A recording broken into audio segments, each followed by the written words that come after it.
Today we will summarize chapter number 17, Reimagining Institution, from the book Accelerating India's Development by Dr. Karthik Muralidharan. In the previous video, we discussed about jobs, productivity and economic growth.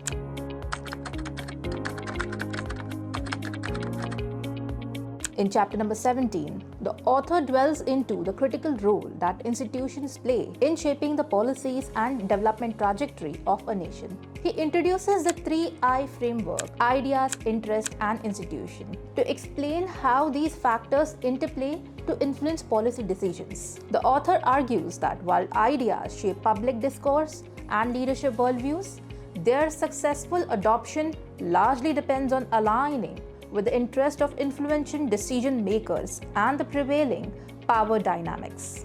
He underscores the significance of robust institutions in setting the operational rules within which ideas and interests manifest and interact. The chapter stresses that for India to accelerate its development, there must be a concerted effort to not only generate better ideas but also enhance the alignment of interests towards the common good. This involves a systematic strengthening of institutions which can foster a conducive environment for implementing progressive ideas. Dr. Muralidharan provides a comprehensive analysis of both formal institutions like parliaments and courts and informal ones such as cultural norms, advocating for a focus on enhancing formal institutions to improve governance. Further, the author discusses the decline in the effectiveness of Indian institutions over time, attributing it to understaffing, political interference, and a weakening of autonomous powers. To counteract this, he proposes state-level reforms as strategic leverage points, given the unique opportunities states have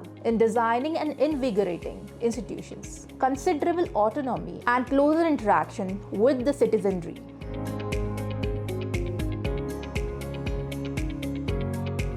India's constitution is renowned for its inclusive approach, designed by a diverse group from the Constituent Assembly. At independence, India bravely opted for a universal franchise, despite low literacy and income, setting up robust democratic foundations. The Constitution also established autonomous bodies like the Election Commission and the Reserve Bank of India to ensure checks and balances across various powers. The effectiveness of these institutions, however, depends on specialized functions, adequate staffing, adherence to professional rules, and autonomy from political pressure. Despite their designed robustness, the effectiveness of Indian institutions has seen a decline due to understaffing, political interference, and weakened enforcement mechanism.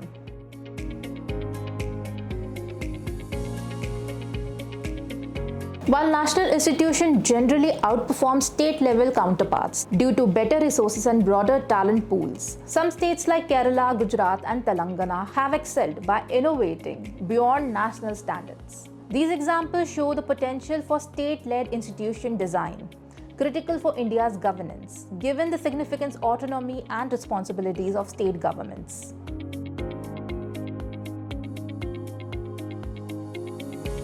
To enhance governance, the author suggests state-level reforms in data management, public human resources, and finance. States are encouraged to establish their own statistics, human resources, and finance commission to professionalize and depolitize critical governance functions. These commissions should be structured with clear mandates, adequate funding, and goals to ensure accountability and efficiency.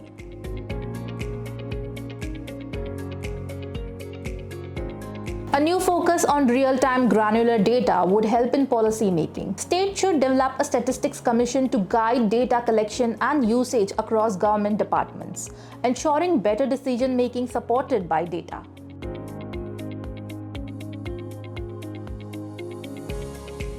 A public human resources commission is proposed to oversee recruitment, training, and performance management, aiming to improve the quality and the effectiveness of public service.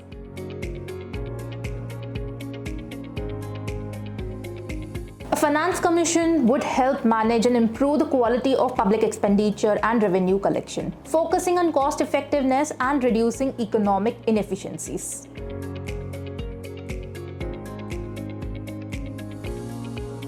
Building these institutions is crucial for sustainable governance reforms. Effective governance requires both political will and institutional support to ensure long-term success and improvement in public service delivery.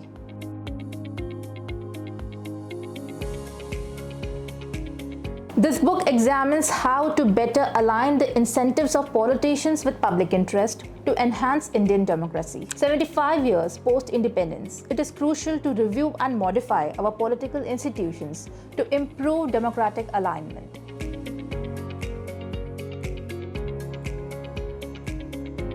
The first proposal is replacing the first past the post system with ranked choice voting (RCV). This system allows voters to rank candidates in order of preference, which can lead to a more representative election outcomes. Under RCV, a candidate must receive over 50% of the votes to win. Otherwise, the votes are redistributed from the least popular candidates upward until one emerges as a majority. This method aims to reduce negative voting and the influence of spoiler candidates while encouraging a broader representation of public preferences and reducing the need for strategic voting. It also lowers barriers for new parties and support coalition forming without complex negotiations.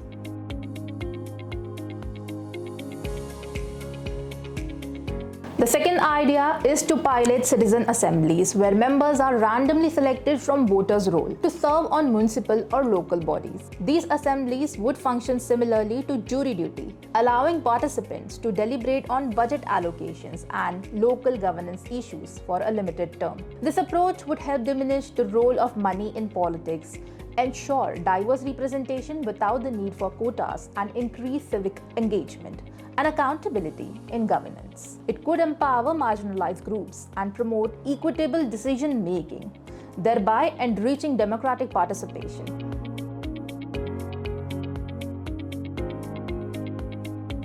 Cautious state-level trials are suggested of these reforms to mitigate risk associated with national implementation. While these reforms aim to address the underlying challenges of Indian democracy, they do not necessitate immediate national adoption, suggesting a phased approach to testing and potentially expanding these methods.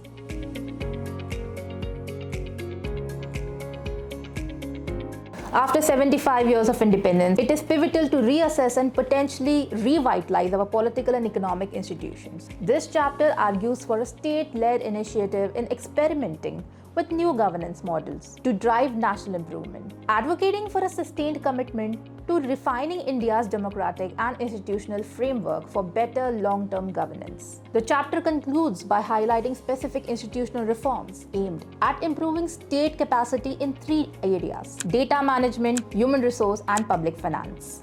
These reforms include establishing dedicated commissions for statistics, human resource, and finance at the state level to ensure specialized and insulated function that can drive systematic and long-term improvements in governance. These state-level initiatives could serve as models for national reform, significantly contributing to the renewal and strengthening of India's institutional framework. Through these reforms, the chapter posits that effective governance can be achieved aligning closely with the broader public interest and paving the way for more inclusive development. For more insightful discussions on governance and public policy, don't forget to like and subscribe and hit the notification bell. Stay tuned for the final chapter, chapter number 18, State, Citizen and Society.